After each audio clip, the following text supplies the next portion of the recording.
அரசர் புதுக்கோட்டை முதல் திருச்சி வரை. தூத்துக்குடி மாவட்டத்தில் அமைதியான கிராமம் அரசர் புதுக்கோட்டை.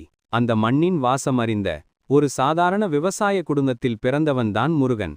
இளமையிலேயே வறுமை அவனை அழுத்திக் கொண்டிருந்தது. மற்றவர்கள் விளையாடும் வயதில் அவன் வயிற்றுப்பசிக்காக போராட வேண்டியிருந்தது. கனவுகளை காண்பதற்கு கூட அவனுக்கு நேரம் இருக்கவில்லை. ஒரு நாள் தன் குடும்பத்தின் சுமையை குறைக்க முருகன் கிராமத்தை விட்டு வெளியேற முடிவெடுத்தான்.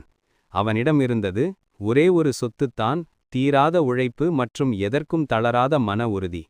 நகரத்துக்கு வந்த முருகன் ஒரு சிறிய பலசரக்கு கடையில் வேலைக்கு சேர்ந்தான்.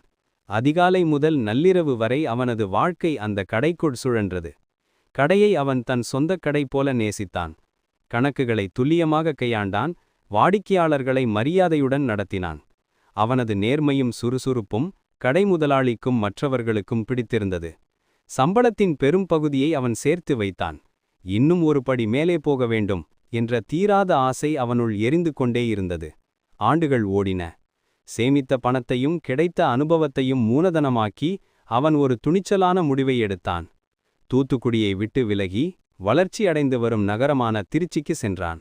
அங்கு ஒரு சிறிய வாடகை கட்டிடத்தில் தன் சொந்த பலசரக்கு கடையை தொடங்கினான். கடைக்கு வந்த வாடிக்கையாளர்கள் முருகனின் உபசரிப்பைக் கண்டு ஆச்சரியப்பட்டனர். தரமான பொருட்கள், சரியான விலை, கனிவான பேச்சு இவை அவனது கடையில் நிறைந்திருந்தன. அரசர் புதுக்கோட்டையில் வறுமையில் வாடிய அந்த குடும்பத்துப் பையன் இப்போது திருச்சியில் ஒரு மதிப்புமிக்க முதலாளியாக உயர்ந்திருந்தான்.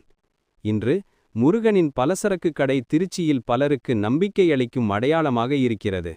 தன் கடின உழைப்பால் ஒரு நல்ல நிலைமைக்கு வந்துள்ள முருகன் இன்னமும் தன் கிராமத்து வாசனையை மறக்கவில்லை.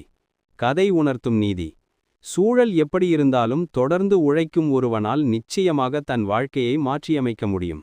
இந்த கதை பிடித்திருந்தால் லைக் அண்ட் சப்ஸ்கிரைப் பண்ணுங்க.